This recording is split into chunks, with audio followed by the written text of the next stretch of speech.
요한복음 6장입니다.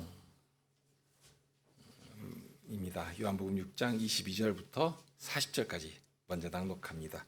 이튿날 바다 건너편에 섰는 무리가 배 한쪽밖에 다른 배가 거기 없는 것과 또 어제 예수께서 제자들과 함께 그 배에 오르지 아니하시고 제자들만 가는 것을 보았더니, 그러나 디베랴에서 배들이 주의 축사하신 후 여럿이 떡 먹던 그곳에 가까이 왔더라. 무리가 거기 예수도 없으시고 제자들도 없음을 보고 곧 배들을 타고 예수를 찾으러 가버나움으로 가서 바다 건너편에서 만나 라비여 어느 때에 여기 오셨나이까 하니, 예수께서 대답하여 가라사대 때 내가 진실로 진실로 너희에게 이르노니 너희가 나를 찾는 것은 표적을 본 까닭이 아니오 떡을 먹고 배부른 까닭이로다. 떡 썩는 양식을 위하여 일하지 말고 영생하도록 있는 양식을 위하여 하라. 이 양식은 인자가 너희에게 주리니 인자는 아버지 하나님의 인치신 자니라. 저희가 묻되 우리가 어떻게 하여야 하나님의 일을 하오리이까? 예수께서 대답하여 가라사대 하나님의 보내신 자를 믿는 것이 하나님의 일이니라 하시니, 저희가 묻되 그러면 우리로 보고 당신을 믿게 행하시는 표적이 무엇이니까? 하시는 일이 무엇이니까? 기록된 바 하늘에서 저희에게 떡을 주어 먹게 하였다 함과 같이 우리 조상들은 광야에서 만나를 먹었나이다. 예수께서 이르시되 내가 진실로 진실로 너희에게 이르노니 하늘에서 내린 떡은 모세가 준 것이 아니라 오직 내 아버지가 하늘에서 내린 참 떡을 너희에게 주시나니, 하나님의 떡은 하늘에서 내려 세상에게 생명을 주는 것이니라. 저희가 가로되 주여 이 떡을 항상 우리에게 주소서. 예수께서 가라사대 내가 곧 생명의 떡이니 내게 오는 자는 결코 줄이지 아니할 터이요 나를 믿는 자는 영원히 목마르지 아니하리라. 그러나 내가 너희에게 이르기를 너희는 나를 보고도 믿지 아니하는도다 하였느니라. 아버지께서 내게 주시는 자는 다 내게로 올 것이요 내게 오는 자는 내가 결코 내어쫓지 아니하리라. 내가 하늘로서 내려온 것은 내 뜻을 행하려 함이 아니요 나를 보내신 이의 뜻을 행하려 함이니라. 나를 보내신 이의 뜻은 내게 주신 자 중에 내가 하나도 잃어버리지 아니하고 마지막 날에 다시 살리는 이것이니라. 내 아버지의 뜻은 아들을 보고 믿는 자마다 영생을 얻는 이것이니 마지막 날에 내가 이를 다시 살리리라 하시니라.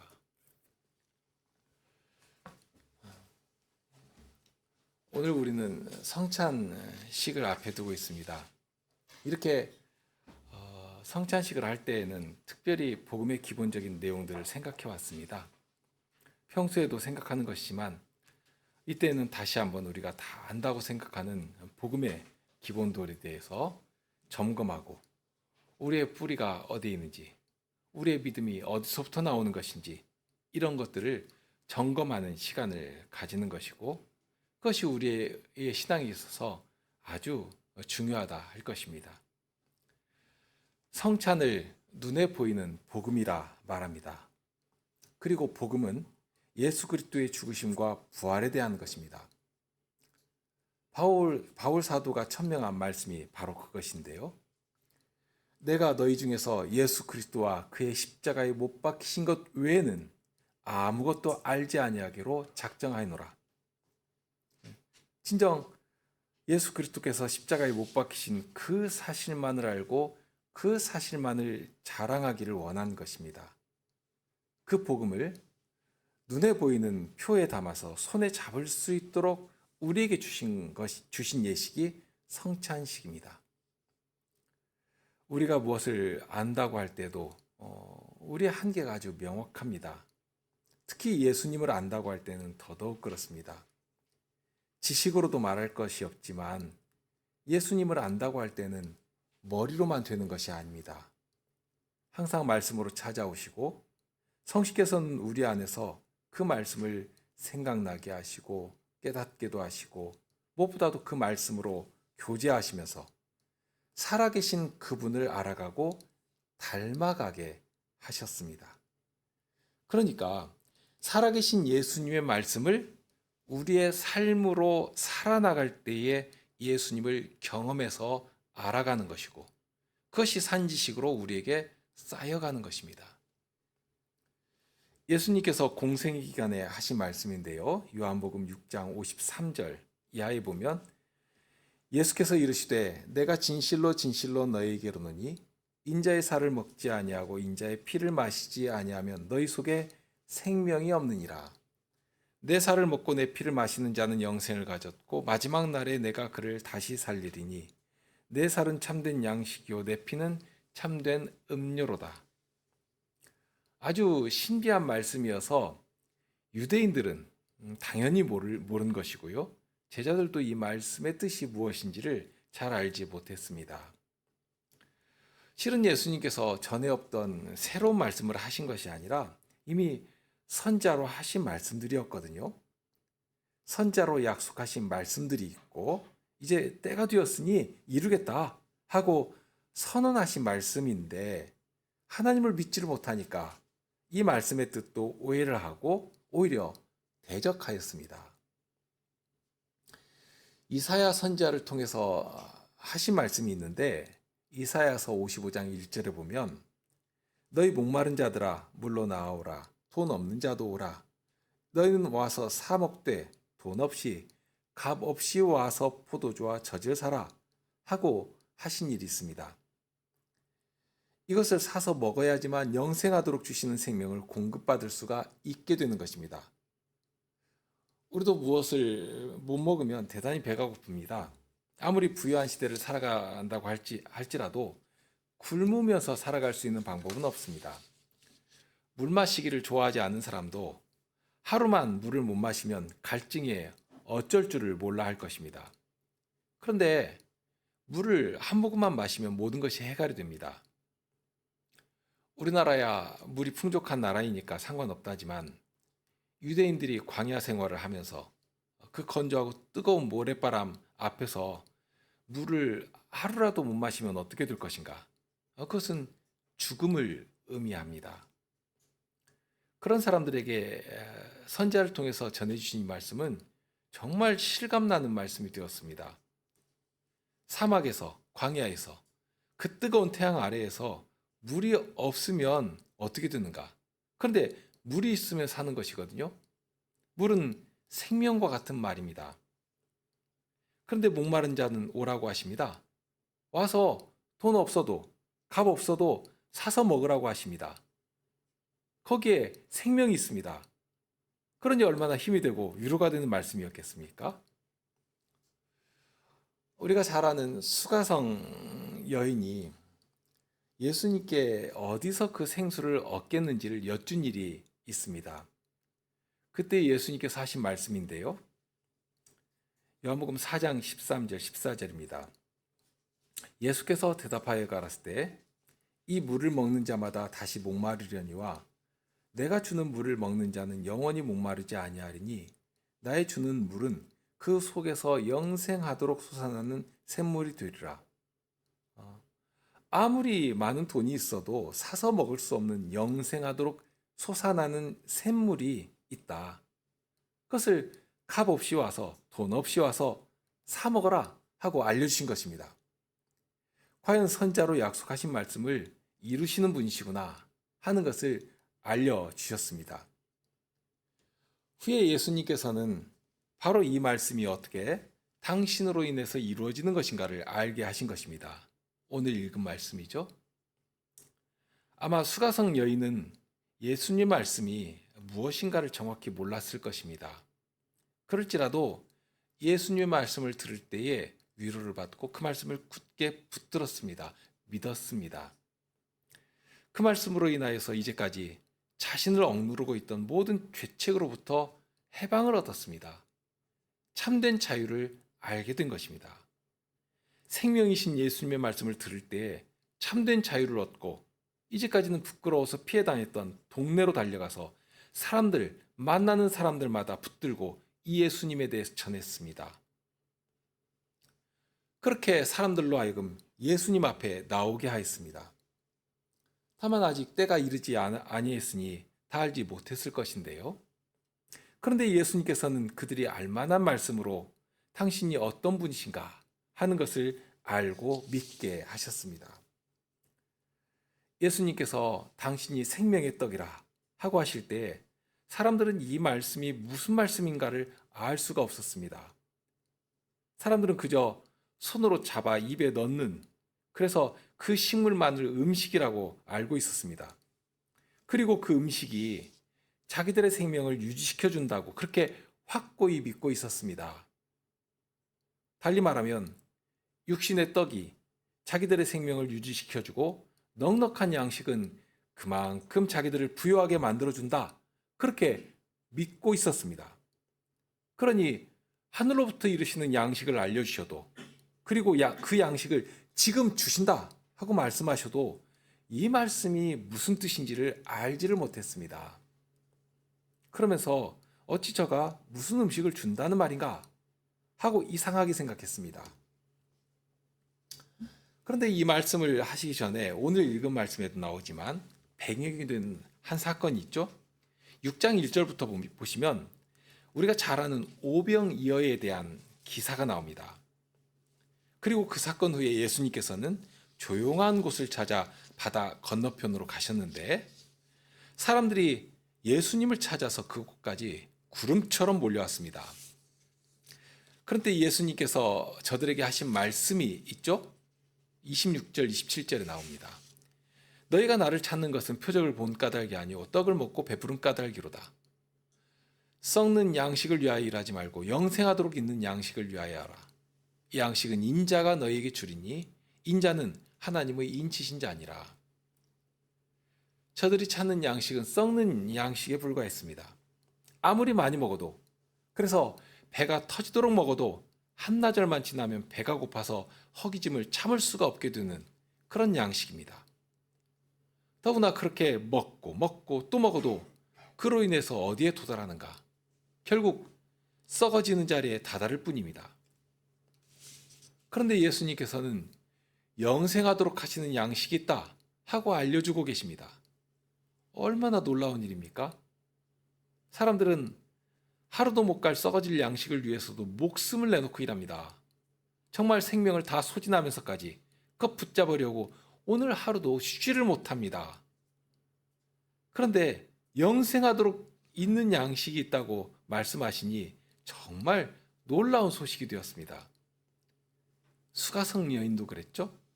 그것 있으면 주십시오 하고 할 때에 예수님께서는 참된 예배의 자리로 여인의 생각을 이끌어 주셨습니다.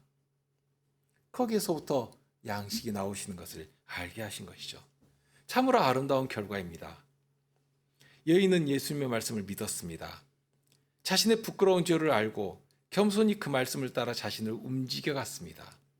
그 결과 예배의 자리에까지 마음이 이르게 되었고 예수님 안에 있는 참된 예배의 자리, 신령과 진정으로 예배한 자리를 발견하게 되었습니다. 이것이 믿음을 쫓아 움직이는 사람의 아름다운 귀결입니다. 전날 예수님의 오병이어의 기적을 보면서 사람들은 정말 놀라워했고 심지어 이들 중에는 예수님을 왕으로 삼으려고 하는 자들도 있었습니다. 우리가 찾던 메시아가 바로 이분이라고 그렇게 생각한 것입니다. 그런데 그런 자들 앞에서 예수님께서는 영생하도록 줄이지 않는 참된 떡, 하늘로부터 주시는 영원한 양식이 여기 있다 하고 알려주시니까 그 말씀의 뜻이 무엇인지를 알지를 못했습니다. 여전히 자기들의 방식과 가치가 저들의 생각을 꽉 휘어잡고 있었습니다.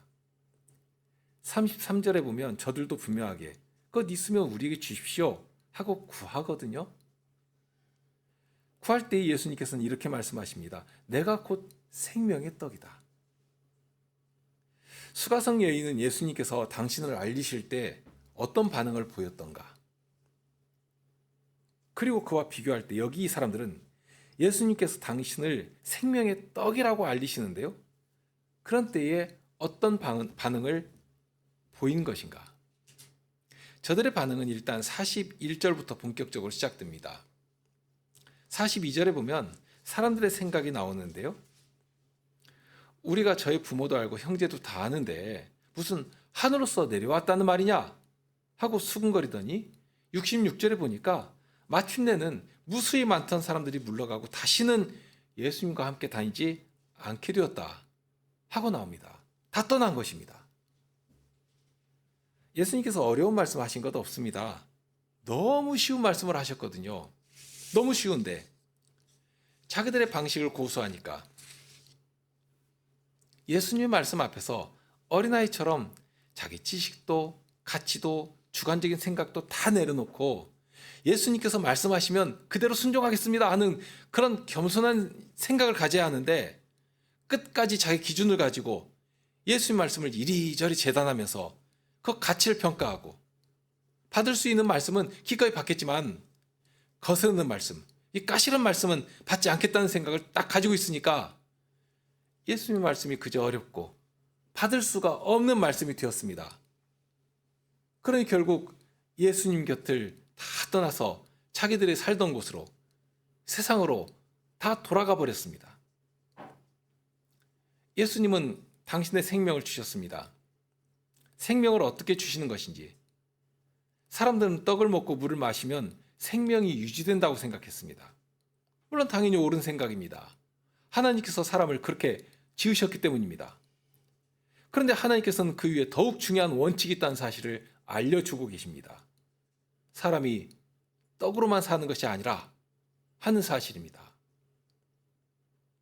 떡으로 사는 것은 짐승들도 할 수 있는 일이거든요. 여기 예수님께서 사람의 살로 예수님께서 당신의 살로 피로 우리를 먹이시고 살리신다 하는 사실을 알게 하십니다. 광야에서 저들의 조상들은 하늘에서 내려오는 만나를 먹었어도 다 죽었습니다. 그런데 이제 하나님께서는 정말로 하늘에서 내려주시는 참된 양식을 주고 계십니다. 만나를 하늘에서 내려주신 이유가 있습니다. 하나님께서 주시는 양식만이 참된 생명에 이르는 능력이 된다 하는 사실을 알게 하시는 것입니다. 만나가 아니라 만나를 주시는 하나님을 바라보도록 하신 것입니다. 그 분명한 실체가 예수님이십니다. 그런데 예수님은 다른 것을 대신 주시는 것이 아니라 아예 사람의 곳으로 직접 내려오셨습니다. 오셔서 당신으로 먹고 마시도록 해주십니다. 저들은 눈에 보이는 것만 보면서 예수님이 자신의 살과 피를 주어서 먹게 하게 하신다고 하시니 어떻게 그럴 수 있느냐 하고 겸손히 그 말씀을 붙들고 받으려고 하지 않았습니다. 그런데 이미 예수님의 말씀에서는 어떻게 예수님의 살과 피를 먹어야 하는지를 다 알려주고 계셨습니다. 40절만 보더라도 그렇죠? 내 아버지의 뜻은 아들을 보고 믿는 자마다 영생을 얻는 이것이니. 분명 당신의 살을 먹고 마시는 자가 영생을 가지는 것이라 하고 말씀하셨습니다. 그런데 그런 말씀을 하시면서 동시에 믿는 자가 영생을 얻는다 하고 말씀을 하십니다. 그러니까 믿는 것과 당신을 먹고 마시는 것을 동일한 것으로 알게 하신 것입니다. 이어지는 말씀에서는 더욱 분명합니다. 35절에도 그렇지만 47절을 보면 진실로 진실로 너희에게 이르노니 믿는 자는 영생을 가졌나니 내가 곧 생명의 떡이로라. 예수님께서는 이미 여기 계시고 당신 앞으로 우리를 불러주셨습니다.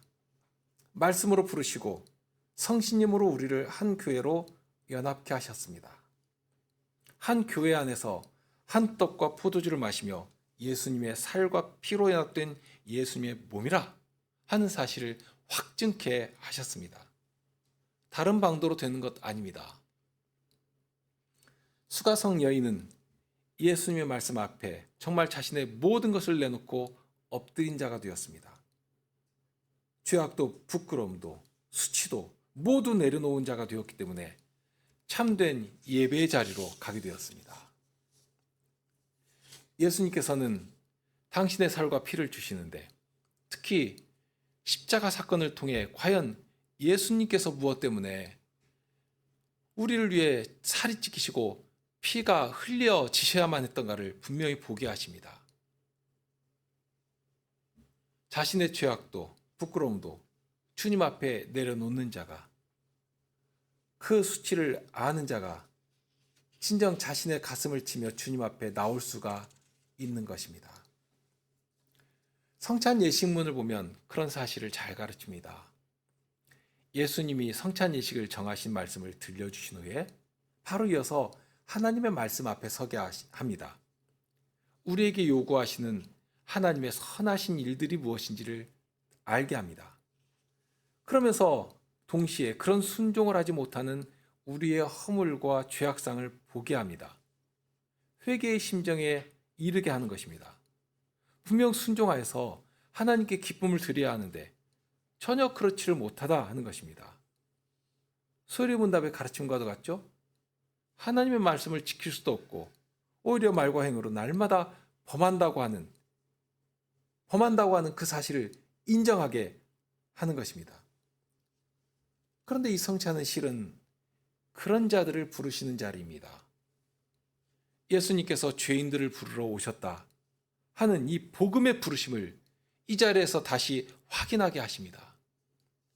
죄인이기 때문에 주님의 성찬에 참여하는 복을 얻게 되는 것입니다. 사유하시는 은혜가, 사유하시는 능력이 예수님께 있다, 예수님의 그 보혈에 있다 하는 사실을 이 자리에서 확인하게 하십니다.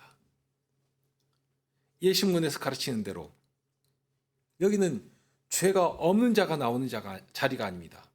오히려 죄인이지만 주님의 은혜 아니면 살 수가 없는 자라 하는 사실을 고백하는 자리이고, 주님의 사유하시는 은혜가 얼마나 복되고 능력이 되시는지를 확인하는 자리입니다. 다른 것 요구하지 않으십니다. 믿음으로 참여하게 하셨습니다. 아니, 이 자리에, 이 성찬의 자리에 이르는 자체가 벌써 믿음의 순종이 되게 하시는 것입니다. 그 믿음에서부터 시작하게 하시는 것이죠. 그렇게 믿음으로 나온 자에게 주께서는 목사의 손을 통해 당신의 살을 주시고 피를 마시게 하십니다. 주님으로 연합한 자가 되게 하시고 생명이신 주님으로 죄악과 싸우며 세상을 이기며 주님의 사람으로 살아가게 해주시는 것입니다. 이제 성찬의 자리로 나아가겠습니다. 주께서 하신 약속의 말씀을 마음에 담으시고 믿음으로 함께 나아가시겠습니다. 성찬 예식문 2번입니다.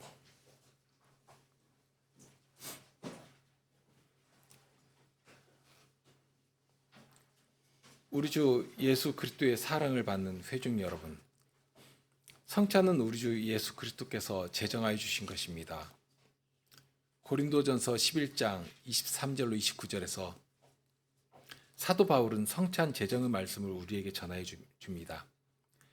내가 너희에게 전한 것은 주께 받은 것이니 곧 주 예수께서 잡히시던 밤에 떡을 가지사 축사하시고 떼어 가라사 때 이것은 너희를 위하는 내 몸이니 이것을 행하여 나를 기념하라 하시고, 식후에 또한 이와 같이 잔을 가지시고 가라사 때 이 잔은 내 피로 세운 새 언약이니 이것을 행하여 마실 때마다 나를 기념하라 하셨으니, 너희가 이 떡을 먹으며 이 잔을 마실 때마다 주의 죽으심을 오실 때까지 전하는 것이니라. 그러므로 누구든지 주의 떡이나 잔을 합당치 않게 먹고 마시는 자는 주의 몸과 피를 범하는 죄가 있느니라. 사람이 자기를 살피고 그 후에야 이 떡을 먹고 이 잔을 마실지니 주의 몸을 분변치 못하고 먹고 마시는 자는 자기의 심판을 먹고 마시는 것이니라. 자기를 살핌, 주님의 성찬에 참여하여서 우리의 믿음이 굳세게 되려면 우리는 무엇보다도 먼저 성경에 비추어서 다음과 같이 자기 자신을 살펴보아야 합니다. 첫째, 우리는 각각 자기의 죄를 깊이 생각하고 하나님의 진노 아래 있음을 깨닫고서 하나님 앞에서 자신을 낮춰야 합니다. 둘째, 하나님의 확실한 약속을 믿고 있는지 우리는 각각 자기의 마음을 돌아봐야 합니다. 오직 예수 그리스도께서 고난을 받으시고 죽임을 당하심으로 나의 모든 죄를 용서하시고 그리스도의 완전한 의를 우리에게 선물로 주신다는 하나님의 약속을 우리가 믿는지 돌아봐야 합니다.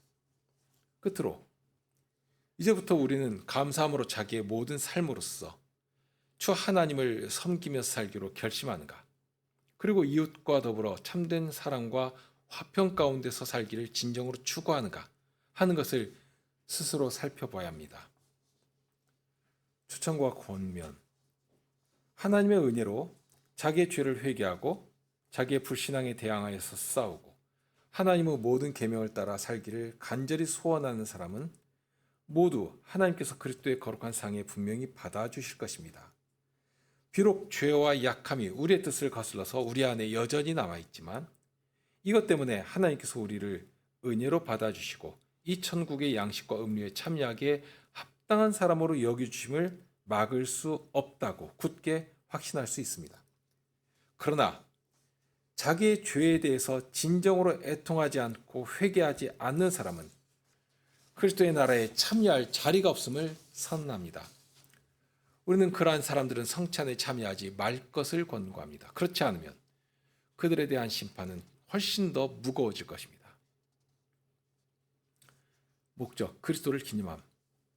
그리스도께서는 성찬을 제정하여 주시면서 이것을 행하여 나를 기념하라고 하셨으므로 우리는 그분을 기념하면서 성찬을 행하여야 합니다.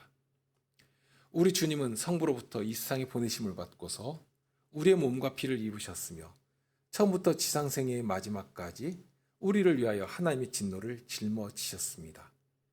그분이 결박을 당하셨는데 그것은 우리를 자유롭게 하려고 하신 것입니다. 무죄한 분이 죽음의 정죄를 당하셨는데 그것은 우리가 하나님의 심판대에서 무죄 선언을 받도록 하신 것입니다. 그분은 심지어 그분의 복된 몸이 십자가에서 못 박히게 하셨고 우리가 받아야 할 저주를 친히 담당하셨는데 그것은 우리를 그분의 복으로 채워주시려고 하신 것입니다. 그분이 하나님으로부터 버림을 받으셨는데 이것은 하나님께서 우리를 받아주시고 더 이상 버림받는 일이 없도록 하려는 것입니다. 그분은 죽음과 피 흘림으로써 새 언약, 곧 은혜의 언약을 영원히 확정하시고 다 이루었다 하고 선언하셨습니다. 가르침, 확신. 따라서 이 떡을 떼고 이 잔을 마실 때마다 우리를 향한 그리스도의 참된 사랑을 기억하고 확신합니다. 그분이 우리를 위하여 십자가에서 돌아가시고 피를 흘리신 것은 우리의 줄이고 목마른 영혼을 그분의 십자가에 달린 몸과 흘린 피로써 먹이고 마시게 하기 위함입니다. 이것은 우리가 그분을 기념하면서 이 떡을 먹고 잔을 마시는 것처럼 확실한 일입니다. 교제. 그리스도께서는 그분의 고난과 죽으심으로써 우리를 위하여 살려주는 영이 되셨습니다. 이 동일한 성신으로 우리는 그리스도와 연합되고 그분의 모든 은덕을 받습니다. 동일한 성신께서는 우리를 형제 사랑 가운데서 한 몸의 지체들로 연합시키십니다. 따라서 참된 믿음으로 그리스도에게 접붙임을 받은 우리 모두는 한 몸을 이루며 이것을 말로만이 아니라 또한 우리의 행동으로도 나타내어 보여야 합니다. 그리스도의 오심을 기대함. 끝으로 그리스도께서는 다시 오실 때까지 그분의 만찬을 행하라고 명령하셨습니다. 우리는 주님의 상에서 주님께서 약속하신 풍요로운 기쁨을 미리 맛봅니다. 또한 우리는 주님께서 아버지의 나라에서 우리와 함께 새 포도주를 마실 어린 양의 혼인잔치를 소망합니다. 어린 양의 혼인 기약이 다가오고 있으므로 함께 기뻐하고 그분에게 영광을 돌립시다. 이제 이 모든 것을 받기 위하여 하나님 앞에서 우리를 낮추고 참된 믿음으로 함께 기도하시겠습니다. 자비하신 하나님 아버지, 주님께서 사랑하시는 독생자를 우리의 죄를 위한 제물로 주셔서 그분이 우리에게 양식과 음료가 되시고 영생하도록 이끄심을 감사하옵나이다. 주님께 구하오니 주님의 성식께서 이 성찬으로 우리 마음에 역사하여 주시사 우리가 점점 더 진실하게 주님의 아드님 예수 그리스도를 신뢰하게 하여 주시고 우리가 다시는 우리의 죄 가운데 살지 않고 그리스도께서 우리 안에 우리가 그분 안에 살게 하여 주시옵소서. 우리의 믿음을 굳세게 하여 주셔서 주님께서 영원히 우리의 자비로우신 아버지가 되시고 우리의 몸과 영혼에 필요한 모든 것을 주시는 분이심을 굳게 신뢰하게 하여 주시옵소서.